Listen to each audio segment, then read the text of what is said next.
But let's try it and see what we can do. I didn't change batteries yet. But either way, welcome back. Apologize for missing a couple of days. Glad she was able to fill in where she could. And everyone is doing well now. So she got us into Esther. Yep. Esther chapter 2 is where she got us through. So today we're going to go Esther chapter 3, 4, 5, and 6. 3, 4, 5, and 6. For day 172. 172. Let's get started.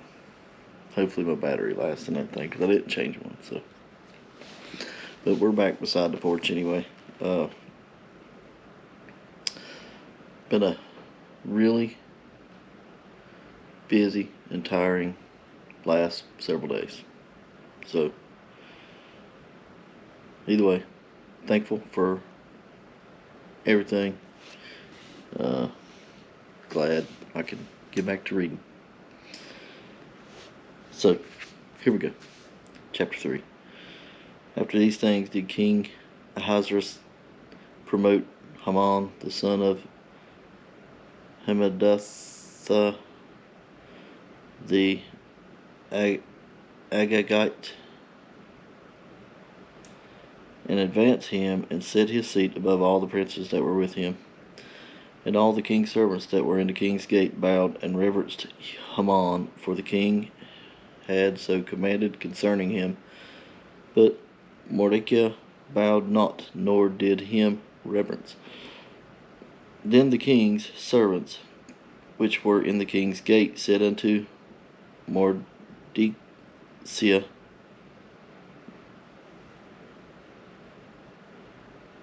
I think it's how you say it.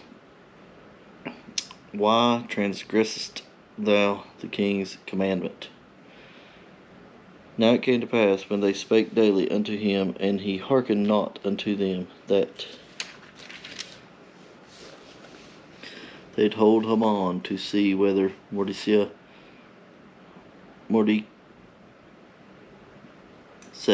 matter, Mordecai, Mordecai's,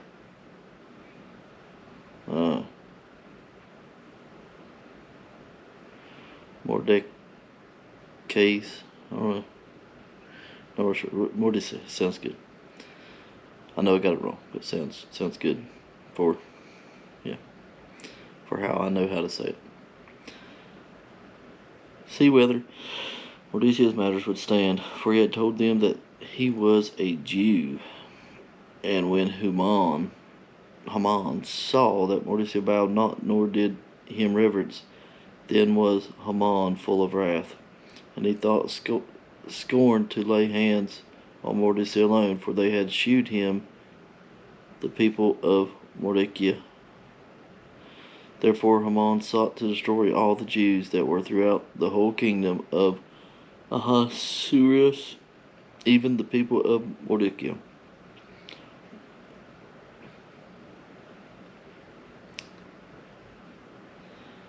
In the first month, that is, the month Nisan, in the 12th year of King Ahasuerus, they cast pur, that is, the lot, before Haman from day to day, and from month to month, to the 12th month, that is, the month Adar.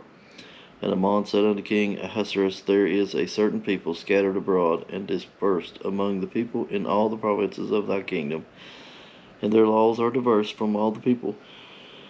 Neither keep they the king's laws, therefore it is not for the king's profit to suffer them. If it please the king, let it be written that they may be destroyed, and I will pay 10,000 talents of silver to the hands of those that have the charge of the business, to bring it into the king's treasuries. And the king took his ring from his hand, and gave it unto Haman the son of Hammedatha, the Agagite, the Jews' enemy. And the king said unto Haman, The silver is given to thee, the people also, to do with them as it seemeth good to thee. Then were the king's scribes called on the 13th day of the first month, and there was written according to all Haman, and commanded unto the king's lieutenants, and to the governors that were over every province, and to the rulers of every people of every province, according to the writing thereof, and to every people after their language, in the name of King Ahasuerus was it written and sealed with the king's ring. And the letters were sent by posts into all the king's provinces, to destroy, to kill, and to cause perish all Jews, both young and old, little children and women, in one day, even upon the 13th day of the 12th month, which is the month Adar, and to take the spoil of them for a prey. The copy of the writing for a commandment to be given in every province was published unto all people, that they should be ready against that day. The post went out, being hastened by the king's commandment, and the decree was given in Shushan the palace. And the king Haman sat down to drink, but the city Shushan was perplexed. Chapter 4. When Mordecai perceived all that was done, Mordecai rent his clothes, and put on sackcloth with ashes, and went out into the midst of the city, and cried with a loud and bitter cry. And came even before the king's gate, for none might enter into the king's gate clothed with sackcloth. And in every province whatsoever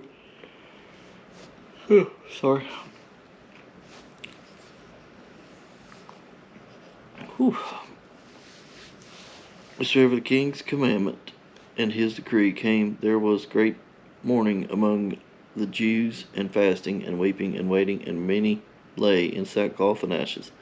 So Esther's maids and her chamberlains came and told it her. Then was the queen exceedingly grieved, and she sent raiment to clothe Mordecai, and to take away his sackcloth from him, but he received it not.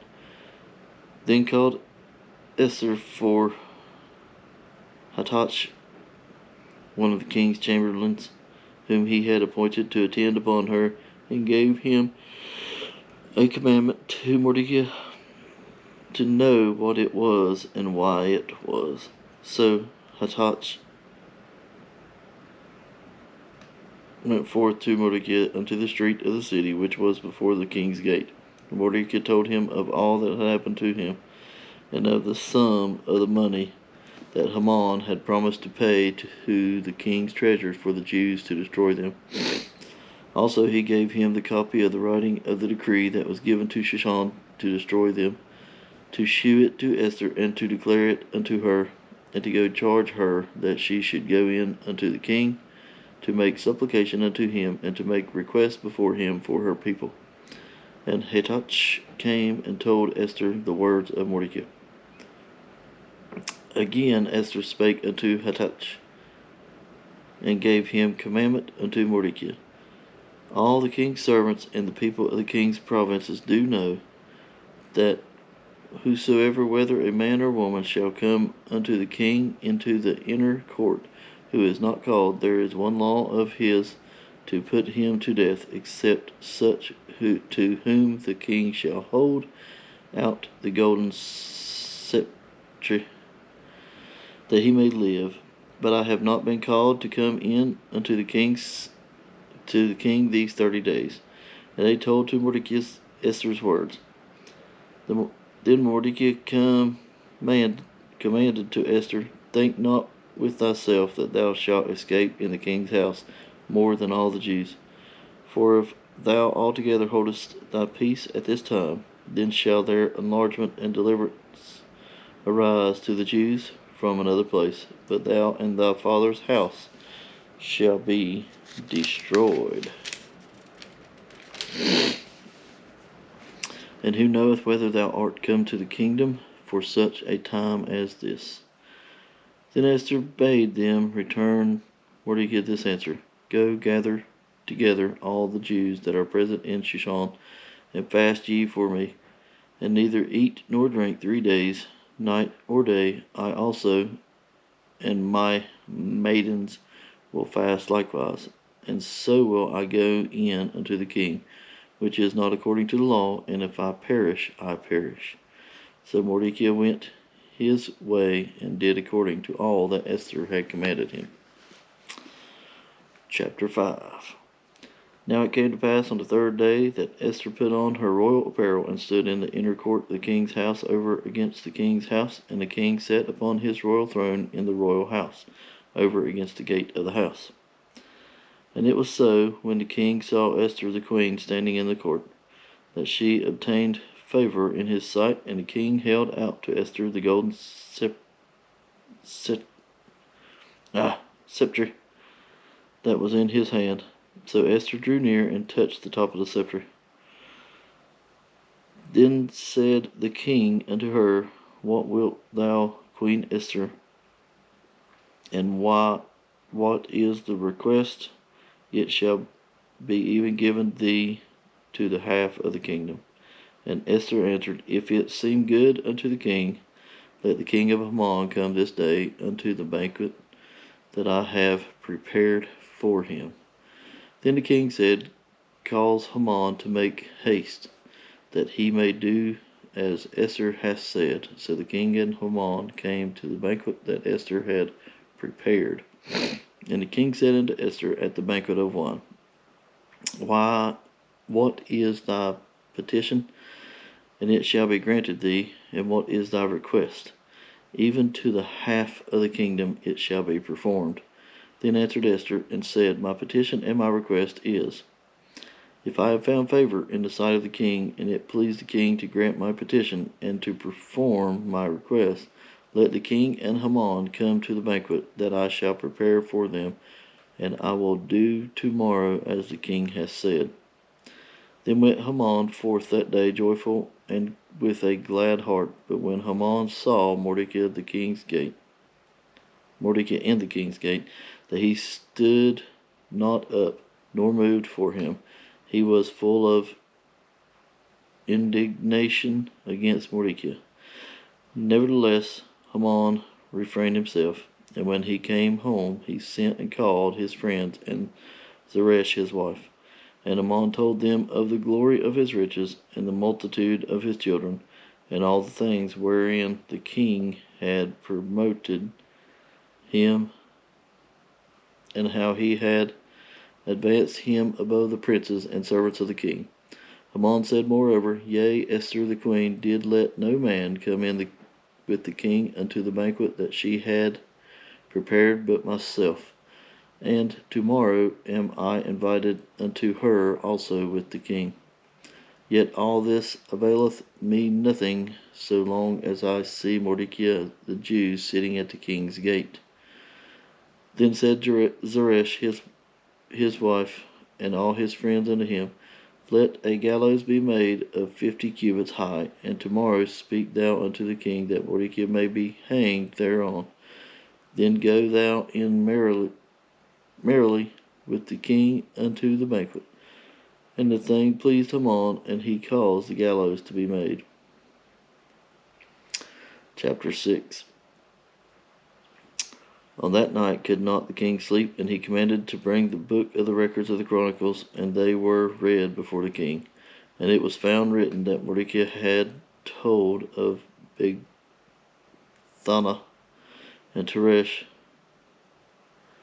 to the king's chamberlains, the keepers of the door, who sought to lay hand on the king Ahasuerus. And the king said, What honor and dignity hath been done to Mordecai for this? Then said the king's servants that ministered unto him, There is nothing done for him. And the king said, Who is in the court?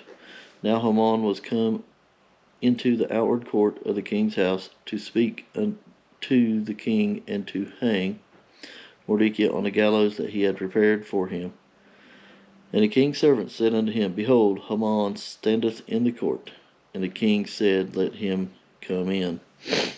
So Haman came in, and the king said unto him, What shall be done unto the man whom the king delighteth to honor? Now Haman thought in his heart, to whom would the king delight to do honor more than to myself?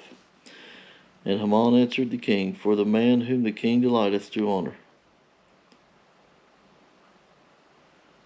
Let the royal apparel be brought which the king useth to wear, and the horse that the king rideth upon, and the crown royal which is set upon his head.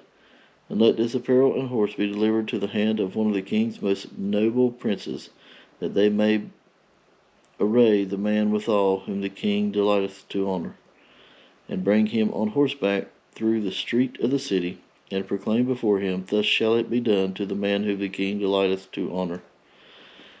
Then the king said to Haman, make haste, and take the apparel and the horse, as thou hast said, and do even so to Mordecai the Jew, that sitteth at the king's gate. Let nothing fail of all that thou hast spoken. Then took Haman the apparel and the horse, and arrayed Mordecai, and brought him on horseback through the street of the city, and proclaimed before him, thus shall it be done unto the man whom the king delighteth to honor. And Mordecai came again to the king's gate, but Haman hasted to his house mourning, and having his head covered. And Haman told Zeresh his wife and all his friends everything that had befallen him.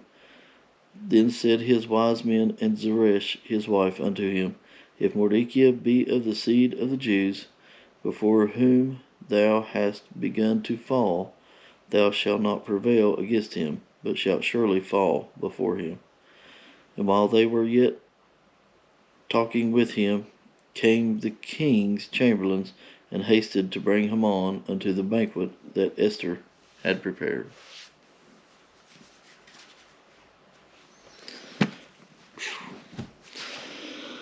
Well,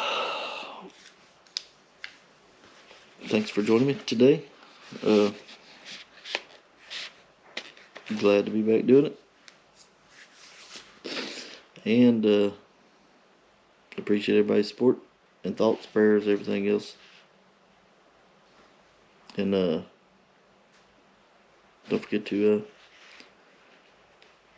share these with somebody. I know it ain't fancy professionally done, but it is just me and Mandy, my wife. So it's the best we can read it. So but here we are out here reading it, so which is a good thing. Anyway, thanks again for everybody's support. Thanks for watching, and I will see you tomorrow.